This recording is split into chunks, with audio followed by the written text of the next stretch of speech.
Miss Stefanie Drysdale, what time is it? It's time for my weekly recap.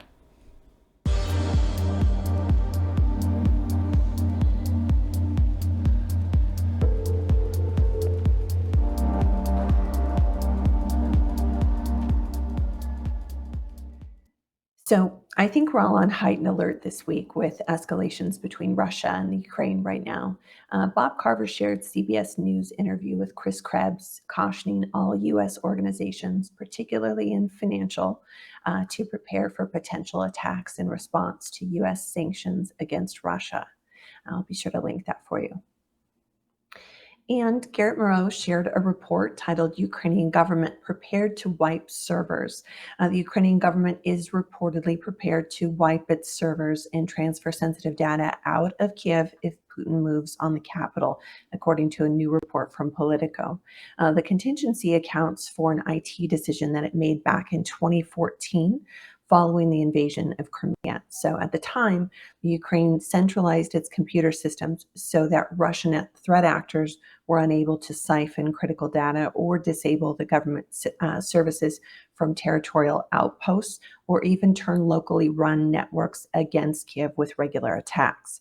So while the move shifted the critical assets away from the pro-Russia separatists and perhaps further from Russian-backed hackers, it placed a target on Kiev, which is now a repository of sensitive documents and citizen data. So Politico reports that Ukraine's government now intends to move, save, or delete data to prevent its capture. So James W. shared his smoke signal newsletter on the 21st titled LinkedIn Followers, a Backdoor for Social Engineering. And he brings up several good points like allowing followers to see your shares versus allowing connections to see and message your other connections. He also mentions social engineering and intelligence gathering, as well as recruitment in some cases by Russian and Chinese connections, many times targeting contacts in government and research communities in attempts to acquire trade secrets, proprietary data, and information on cutting-edge research and technology. He recommends going through your privacy settings to control who can follow you and how much of your content that they'll be able to view. I am also an advocate for vetting your LinkedIn connections and those you follow. Rule of thumb for me being that you should bring something of benefit to one another. And if negatives should arise, deal with them swiftly and decisively by removing the connection, blocking, or reporting when appropriate. LinkedIn is designed to be a helpful tool for you, for your learning, and for your career.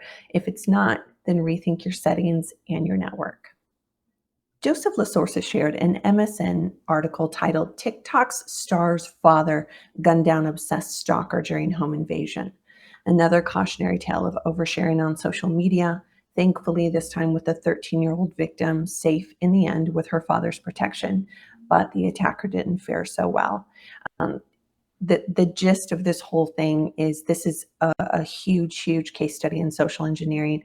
He followed her, he obsessed about her, he reached out to her friends and family, got her cell phone number, bribed her friends to do their math homework if they would divulge private information, ultimately showed up at her house and threatened her and her family. Definitely be mindful of what you're sharing on social media, what you're oversharing, what people in your inner circle are sharing. There was a whole family put at risk with this. So make sure that you know what's out there and how it can be weaponized. And even if you have to vet your friends and family to make sure that they are not being targeted, definitely worth looking into. This is a great example of why we do executive digital protection for executives. So just be safe out there and value your privacy. This week, CISO shared their free cybersecurity tools and services. Lots of free resources here with a caution that not all may be appropriate for every enterprise, but still great to have, along with professional guidance on your end to help organizations protect themselves without employing the most expensive bells and whistles that everyone keeps trying to sell you. I'll be sure to link it for you below. And that's what I have for you all this week. I hope everyone is staying well. And Chuck, for once, you're getting a little chilly weather there in Arizona, aren't you? Well, I have to admit it. It was 41 degrees for a high yesterday, and we have snow on the mountain. The 5,000-foot teeny mountain we have over here. So I think you're bringing it. I think Stephanie You doing Drysdale's. okay? You Well, holding up? well, it's almost a natural state emergency when it gets to be 41 degrees in the daytime out here. We have to shelter in place, I think, but we're Oh getting my by. gosh. Well, you stay warm, and I hope everyone stays well. And I will look forward to seeing you all next Friday.